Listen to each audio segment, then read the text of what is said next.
¿Qué tal? ¿Cómo les va? Qué difícil llegar acá, ¿eh? Un poquito. ¿Cómo anda? Muy bien, ¿vos? Bien, muy bien. Los que vivimos en la Ciudad de Buenos Aires tenemos este tema de los piquetes, las manifestaciones, las marchas, y la verdad que a veces se complica bastante poder llegar acá al estudio. ¿Sabés lo que quiero? Que un día invitemos a alguien que nos explique cuál es el impacto de estrés en la gente vivir de esta manera. Es tremendo. No hace falta que venga nadie, me mira a mí, listo. No, pero vos sabés, se murieron 2 personas muy jóvenes en los últimos días. Tiene que ver con algo que se llama síndrome disruptivo, que uno sale de su casa, claro. No sabe en realidad qué es lo que le va a pasar, porque el día vos pensás de una manera y terminás siendo de otra. Además tenés que cambiar todo. Tenemos reuniones hoy, todo, vos y yo tenemos reuniones céntricas, que no vas a poder cumplir ni vos y quizás tampoco las pueda cumplir yo por los horarios a los cuales estamos impuestos de alguna manera por lo que pasa en esta ciudad. Vos pensás, tardo 15 minutos, tardás 1 hora y media. O pensás que tardás 1 hora y media y tardás 20 minutos. No, o bien que te quedás clavado y no sabés. O bien que te quedás clavado. ¿Sí? Realmente, y esto genera cierto clima de violencia en algunas personas y lo hemos visto. Bueno, mirá lo que pasó en la movilización de ayer. Que un camionero, dicen que estaba borracho, no sé qué, fue contra un piquete, mató a un papá de un tipo de 30 y tantos años con 4 hijos, un horror. Y esas cosas hay que considerarlas cuando uno decide tomar una decisión de hacer este tipo de cosas, que además creo que son todo el tiempo. No es necesario, porque los cambios no se producen porque esas manifestaciones se hagan todo el tiempo de esa manera. Bueno, no importa. Hablemos el tema de ayer, sin duda, y tiene que ver con lo que viene ahora también, que es el uso terapéutico del cannabis medicinal. Esto realmente marca un antes y un después en el uso de este tipo de sustancias. Yo te puedo ir haciendo preguntas. A ver, en el resto del mundo, ¿qué pasa? Hay 20 países que tienen aprobado el uso de cannabis medicinal. ¿Países desarrollados, en vías de desarrollo? Mira, te cuento. Estados Unidos tiene aprobado 2 productos que son fabricados por laboratorios, que están utilizados para pacientes con HIV que están muy bajos de peso para estimular el apetito, o aquellos pacientes que están bajo quimioterapia y tienen náuseas y vómitos de manera incoercible, y también está aprobado para eso. Otros países tienen aprobado otro producto que se llama Sativex, que es para Reino Unido, por ejemplo, que es para los espasmos y para alguna enfermedad como puede ser esclerosis múltiple. Eso está aprobado, y el Epidiolex también está aprobado. Y Está aprobado y probado que funcionan. Sí. Sí, ahí todavía queda mucho para estudiar, por eso me parece interesantísimo lo que van a hacer acá a través del CONICET y del INTA, que le da un marco importante. Porque va a ser un marco investigativo, además. Absolutamente, porque uno sabe lo que puede pasar. Vos sabés perfectamente lo que cuesta aprobar un medicamento, no en términos monetarios, sino en tiempo. Por ahí lleva 10 años, 12 años en que un producto, desde la idea, desde tenerlo acá hasta que esté en el mostrador, tarda por ahí 10 años, amén del costo que eso tiene. ¿De qué forma se va? ¿Esto va a ser fumado, va a ser tomado, va a ser inyectado? No, seguramente esto sea tomado a través de líquido o a través de comprimidos seguramente más adelante. Ahora es aceite de cannabis. Si uno, no estoy dando ideas, pero uno lo puede visualizar rápidamente esto en los medios que hoy disponemos toda la gente, cómo se prepara este aceite. Lo que no me gusta que se haga, y me parece importante, esta es mi posición, primero, ninguna madre podría estar condenada por preparar este producto para sus hijos. Eso me parece tremendo, un error fatal. Segundo, me parece bárbaro que haya una regulación de esto, porque si vos cultivás cannabis, yo cultivo cannabis, quizás tu planta sea diferente a la mía. Y el efecto terapéutico de tu planta... Y vos pensás que tenés más de 100 sustancias activas que no sabés qué son. Diferente la tuya a la mía, y el efecto terapéutico de tu planta es diferente al de la mía. ¿De dónde saco la semilla? ¿De qué, por eso, de qué semillas? De todas. La planta, tallos, hojas, semillas. Sí, pero en todo este tipo, porque hay diferentes tipos. Es decir, yo sé, por ejemplo, que dicen, por lo menos, que la que están cultivando en Perú, en Bolivia, en Paraguay, es una marihuana que es mucho más fuerte de la que había antes, que es mucho más adictiva y mucho más fuerte. Bueno, van a usar esa, van a usar las de antes, no sé cómo eran las de antes, pero no sé cuál es la diferencia. Me imagino que eso va a ser testeado en laboratorios. Por eso me parece fantástico que haya un marco regulatorio de todo esto, y que el Estado sea responsable de la provisión bajo un listado de pacientes que tenga Acá hay que distinguir algo que es central: lo que es lo medicinal de lo recreativo. Son 2 cosas totalmente diferentes. Hablábamos recién que hay muchísimos productos de la biología que son utilizados con fines malos y con fines buenos. Nosotros tenemos en quirófano, usted seguramente consume algún tipo de antiespasmódicos que derivan de plantas. Bueno, vamos a ir a lo nuestro porque... ¿Nos vamos a lo nuestro? Nos va el tiempo. Vamos a ir una pequeña tanda, vamos a ir acá al piso con una nota que hicimos en Milán con el doctor Luciano Lanfranchi y después a la vuelta vamos a hablar acerca de la píldora anticonceptivo de ayer a hoy. ¿Qué ha pasado con la doctora Susana Guay, que está aquí presente en el estudio? ¿Solo la píldora? Más cosas tenemos, píldoras, parches, inyecciones, claro, voy ahí, de todo tenemos, de todo. No se lo pierdan, enseguida venimos, no se vayan. Venimos.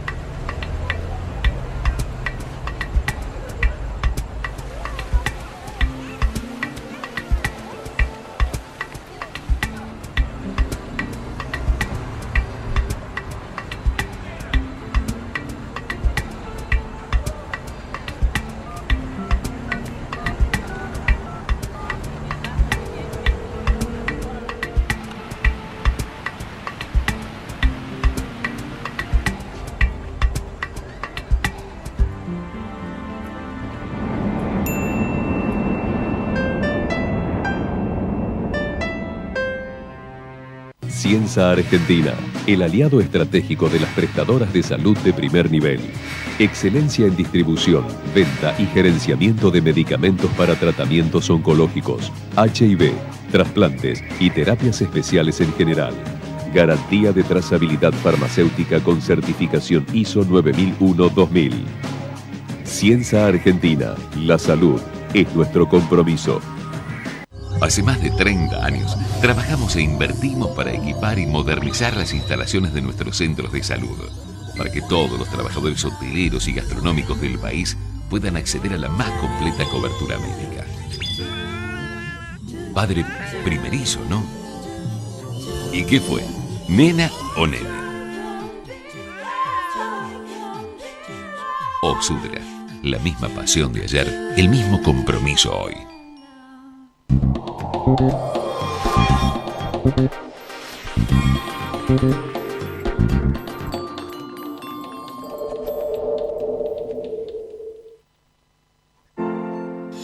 Bueno, Silvita, hace muy pocos días estuve en Milán, estuve con Luciano Lanfranchi. Estamos muy viajeros. Vos te fuiste a Milán, yo me fui a Estocolmo. Yo no filmé. Pero qué lástima, pues siempre la próxima prometo. Vamos por temas médicos, ¿no? Está bueno también cambiar de escenografía, pero vamos por temas médicos. Estuve con Luciano Lanfranchi, que es médico, es un médico argentino que vive hace 23 años en Italia, trabaja en Milán y en Dubái, y esto es lo que nos contaba acerca de la cirugía plástica.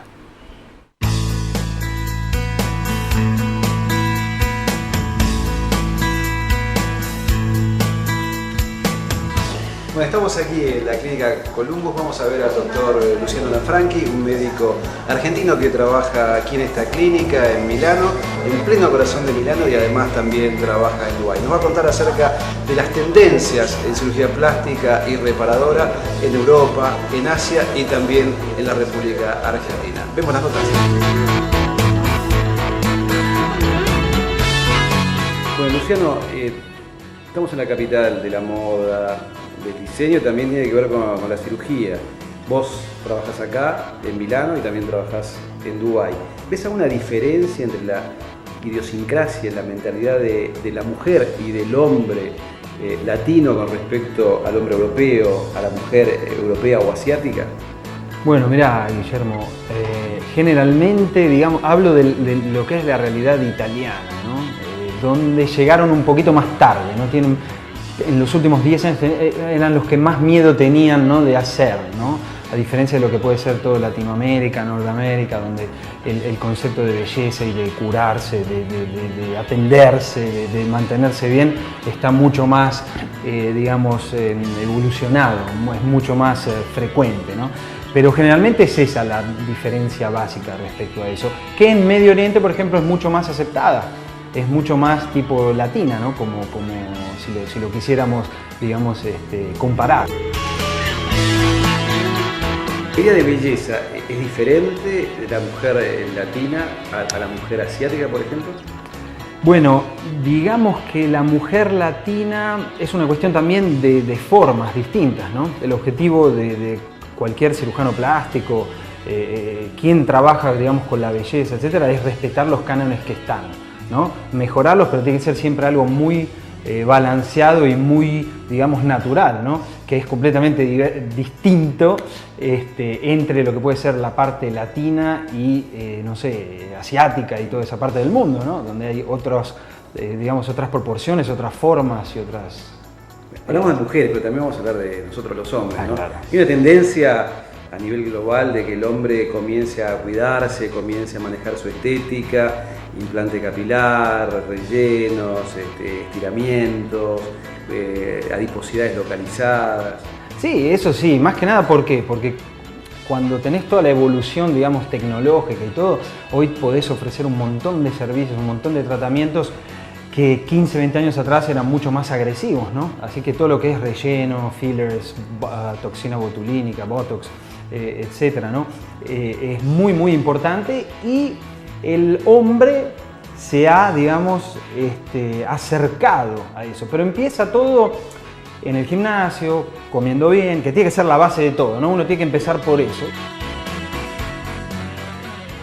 La tendencia acá, en Italia particularmente, donde vos trabajás en Italia y también en Uruguay, la tendencia acá de las mujeres, ¿qué es lo que más se hace desde el punto de vista quirúrgico? Desde lo que es quirúrgico, bueno, mucho lo que es implantes mamarios, reducción de mamas o simplemente el lifting de mamas, ¿no? Tirar mastopexia. Subirlas, exacto. Abdominoplastías, pero ves, en lo de abdominoplastías, la mujer generalmente se cuida mucho, sobre todo en el norte de Italia, donde trabajo yo acá en Milán. ¿Crees que la cirugía plástica, reparar, es una especialidad que tiende a crecer mucho, que va a ser cada vez más invasiva o menos invasiva? Siempre menos invasivo, ¿no? La gente quiere algo rápido, indolor y sobre todo con poco tiempo fuera del giro social. No sé si tiene que ser rápido con pocas... Claro, porque la gente tiene que volver a trabajar, tiene que salir al ruedo nuevamente rápidamente y no puede estar 15 días o un mes guardado. Exacto. Y ahora evolucionó la parte quirúrgica seguramente, pero con todo lo que es la medicina estética, no invasiva, relleno, botox, hilos tensores, etc. Digamos que la gente sabe que hace un retoquecito una vez por año, 8 meses, un año y medio, es muy, muy variable y se mantiene bien y envejece bien, ¿no? Excelente. Bueno, te esperamos Luciano por Argentina pronto. Ojalá prontísimo. Gracias. ¿Sabés lo que me pasa cuando lo veo a Luciano Lanfranchi hablando o a un muy buen cirujano plástico? Me quiero hacer todo. Pero yo te voy a pedir, por favor, ¿cómo es lo de la mastopexia? Hice así yo el gesto. Sí. Es muy fino, para ser gráfico. Luciano es un fenómeno, habla 5 idiomas perfecto, es un argentino y la verdad que me sorprendió porque él todos los días lee el diario, lee La Nación, lee Clarín, lee Ámbito, todos los días está informado acerca de la República Argentina en ese trayecto que va entre Milán y Dubái. Esa casa, esa clínica... ¿Saben lo que es Alfa Romeo? ¿Saben lo que es Alfa Romeo? Bueno, sí. Esa casa era del señor Romeo. De ahí manejaba toda la planta automotriz Alfa Romeo. Y tenemos una nota para la próxima vez con los dueños de la clínica que nos va a contar un poquito de la historia. Divina la clínica, bueno. Quiero decir que es divina. Pequeña tanda, volvemos al estudio con el tema tan importante como es la anticoncepción con la doctora Susana Guay, que es médica ginecóloga y nos va a contar de todas las novedades acerca de esta metodología. No se vayan.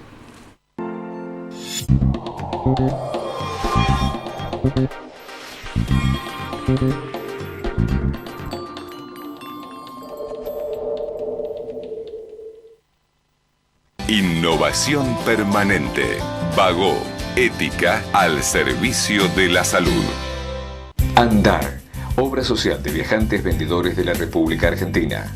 La mejor cobertura familiar al mejor precio. Planes de salud para particulares, trabajadores en relación de dependencia y monotributistas. 0810-345-0184. Andar. www.andar.org.ar.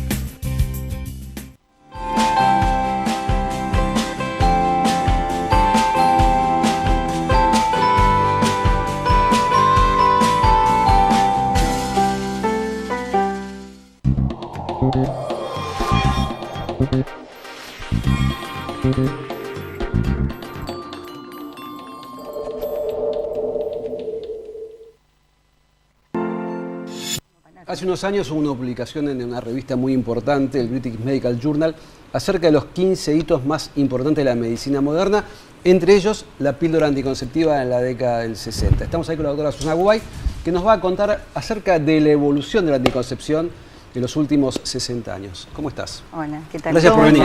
Qué buen tema, ¿eh? Temón. Bueno, Temón. Ha cambiado muchísimo la anticoncepción desde los años 60 a la actualidad. La píldora fue revolucionaria en nuestra época porque realmente las mujeres hubo una liberación sexual que permitió la utilización de la píldora. En ese momento teníamos una anticoncepción con una dosis muy alta que ha cambiado no solamente la dosis sino la droga a la actualidad, donde la píldora de hoy tiene minimísimas dosis de estrógenos y de progesterona, con lo cual los efectos han cambiado. Claro.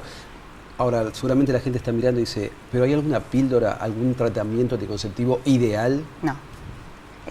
Nosotros tenemos un paciente enfrente, tenemos que hacer la conserjería, que es explicarle, orientarlos para la elección del método. Va a depender. Perdóname. Va a depender un poco de la etapa de la vida de cada mujer. No es lo mismo un adolescente, una joven que va a iniciar su sexualidad, como una mujer perimenopáusica, por ejemplo. Yo, por ejemplo, nunca tomé la píldora. Siempre usé el DIU, que después vamos a hablar del DIU, ¿no? Pero, por ejemplo, yo imagino la píldora la tenés que tomar todos los días. Sí. Yo seguro que me lo olvido. Bueno. Me quedo embarazada. Por eso. Debe haber, sí. Si te olvidas la píldora, obviamente sí. La píldora es de todos los días, es de toma diaria. Cuando el olvido de la píldora es más de 24 horas, hay riesgo de embarazo, con lo cual debe haber mucho compromiso por parte de la usuaria. Si la usuaria no se compromete en utilizar la píldora, tenemos que elegir otro método. ¿Embarazo múltiple? No. ¿Eso es un mito? ¿Viste? Sí, que es un mito. Dicen, Yo creo que hay muchos mitos alrededor de la píldora. Hay otro mito también, ¿no? Con respecto al cáncer y la píldora anticonceptiva o los métodos anticonceptivos. O ACV. Bueno, no. El ACV, bueno, depende. Cuando nosotros tenemos una paciente tenemos que hacer una correcta anamnesis, que es un correcto interrogatorio. Hay determinadas patologías o antecedentes que no indican el uso de anticonceptivos. Entonces tenemos la mujer hipertensa, la mujer que tiene un colesterol alto, la mujer que tiene trastornos de la coagulación. Por eso es importante la elección del método. No puede haber una... estandarizarlo. Claro, o que la gente vaya a la farmacia y se compre la pastilla y se la tome, porque tiene sus riesgos. La gente, cuando vos le preguntas, ¿toma alguna medicación? Te dicen que no. Y no están tomando la píldora. No lo toman ni siquiera como si fuera una medicación, pero es una medicación diaria. Y se distribuye gratuitamente. Sí, hay una ley de procreación responsable que funciona desde el año 2003, que en todos los hospitales y todos los prepagos y obras sociales tienen la obligación de entregar gratuitamente todos los métodos anticonceptivos. Si una chica tiene 16 años, es menor de edad o 15 años, y va y pide la píldora anticonceptiva, ¿se la dan, se la proveen? Sí, porque hay una ley de protección que justamente nos permite a los médicos a partir de los 14 años indicar anticoncepción. Fíjate vos que la píldora yo creo que ha evitado muchos abortos, ¿no es cierto? O sea, el hecho de poder, mejor dicho, la planificación, la planificación familiar, ¿no? Yo creo que ahí tenemos que apuntar, a la planificación familiar y no solo a la píldora. Exactamente. Porque nuestro método de elección en parejas que inician su sexualidad es el preservativo. Pero mirá lo que vos estás diciendo, que aún teniéndola gratuitamente, vos tenés en los estratos más humildes de la población familias gigantescas, súper numerosas. Porque hay un tema cultural y social. Yo trabajé muchísimos años en el hospital y teníamos en la sala de espera grupos donde trabajábamos con las chicas y se creían que tenían que tomar la pastilla después de cada relación. Y nosotros le explicábamos y le repetíamos y yo le hacía repetir a la paciente cuál era la indicación, porque se iban con esta idea. Entonces, a veces no solamente la información que le damos, sino que tenemos que ver qué recogieron de esta información. Es decir, yo puedo dar mucha información, pero tengo que ver qué de todo esto entendió la paciente. De hecho, lo hago hasta en mi consulta particular. Antes de eso le digo, ¿cómo tenés que tomar la pastilla? Fíjate vos en esto que está tan en boga ahora, la discusión de la educación, de que los chicos no comprenden un texto. Bueno, no comprenden cómo leen un prospecto medicinal, por ejemplo. Sí, o tampoco entiende lo que uno le dice, no interpreta lo que uno le dice. Exacto. Lo más moderno, ¿qué es lo último que hay en anticoncepción? Bueno, nosotros tenemos, hay pastillas últimas que tienen una hormona más natural, que también es de última generación. Tenemos los parches que no son tan últimos, sí el anillo vaginal que se venía usando mucho en Europa y que ahora se usa bastante acá. La mujer argentina es una mujer a veces reacia a utilizar el anillo vaginal. El anillo vaginal es un método muy bueno de cambio mensual, donde la mujer lo tiene que tener en la vagina durante 3 semanas. ¿Eso qué forma de aro? Es un aro que se lo coloca muy fácilmente, que se explica que no puede estar fuera de la vagina más de 3 horas, a diferencia de las pastillas que tenemos 24 horas. Acá el máximo tiempo que puede estar fuera de la vagina es 3 horas, que puede salirse durante un acto sexual, que no pasa nada, que le explicamos que se revise posteriormente al acto y que si se salió el anillo, simplemente lo enjuaga y lo vuelve a colocar. Si pasó más de 3 horas, tenemos que tener otras indicaciones que se las vamos a indicar los médicos para evitar un embarazo. ¿Esos métodos los provee el Estado también o solamente provee los comprimidos? Provee los comprimidos, los anillos, sí, lo proveen los prepagos. El Estado supongo que si los tienen también los deben proveer. Los DIU también los provee el Estado. Estos métodos, digamos, de implantes, por ejemplo, hubo hace poquito uno que se proveía también el Estado. ¿Son reversibles estos métodos? Una persona, digamos, durante ese periodo que lo tiene colocado, puede extraérselo y puede quedar embarazada en el caso de quererlo. Exactamente, sí, los métodos tienen un periodo de duración. Por ejemplo, el implante tiene 3 años, hay DIU que tienen 3 años, hay otros que tienen 5 y otros que tienen 10. Si la paciente decide el embarazo, se extrae cuando quiere y son 100% reversibles. ¿Cuál dirías que es el más eficaz y el menos peligroso? ¿O cuál es el más peligroso? Es decir, ¿cuáles son las...? No hay, yo no te puedo decir cuál es el más o el menos peligroso porque depende de la paciente que tenemos. Depende de cada uno. Sí, ¿Y el más eficaz? Los más eficaces son aquellos que no tienen que ver con el compromiso de la paciente. Claro, por ejemplo, el DIU, por ejemplo, el implante. ¿Por qué? Porque nosotros lo colocamos y sabemos que está en uso. Si una paciente no se toma la pastilla, obviamente ahí hay falla de método. Claro. ¿Qué pasó con el preservativo femenino? El preservativo es un tema de... ¿cómo te puedo explicar? No es lindo a la vista. Es poco natural, poco... No sé si natural, no es estético.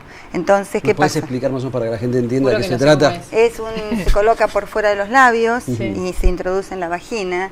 La mujer argentina no lo usa realmente, no lo usan en el mundo. Es mucho más sencillo usar un preservativo masculino. Claro. Podríamos decir que ha sido un fracaso. Para mí fue un fracaso, no se utiliza. ¿No? Sí. Porque desde el punto de vista estético, funcional, es incomodísimo. Sí, no es estético, en la mujer es muy estética. Te digo más, hasta el tema de los parches es un tema que a la mujer le molesta la estética. Lo indicamos poner en zonas donde no se vea, por ejemplo, en el pubis, lugares donde no está a la vista por un tema estético, fundamentalmente.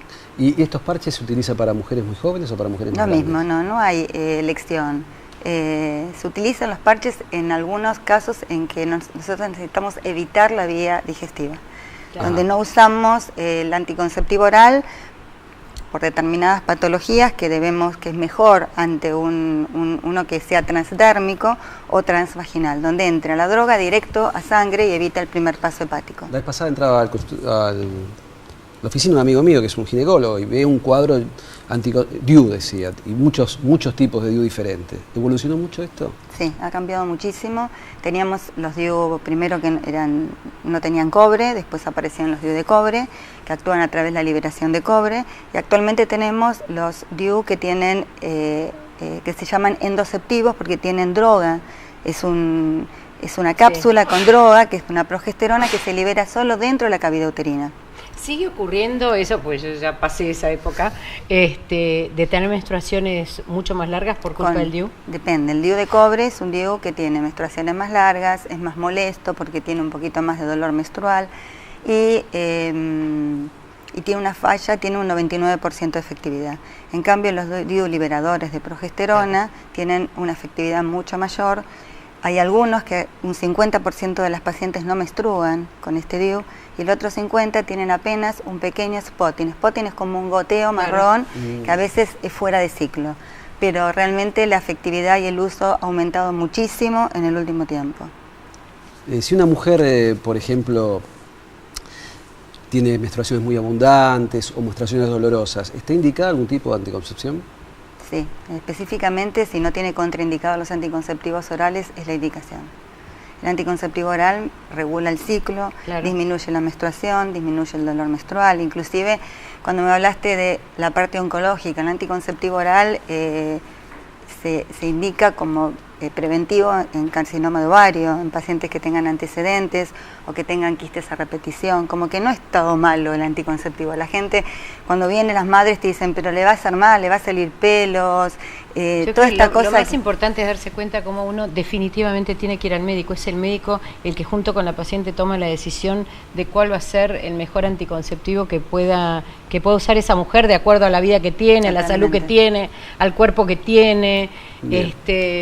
Se nos va yendo el programa, solamente un número. ¿A partir de qué edad puede tomar una mujer anticonceptivos? A partir del inicio de la relación sexual. Bien, bueno, agradecemos muchísimo, Susana, por tu presencia, Silvita, como siempre. Muy sí, linda, bueno de la muy linda, muy no elegante. Es una pequeña manchita, me parece. Nos vemos, le arruiné el día. Fue acá, Nos vemos el jueves que viene, 7 de la tarde. Chao.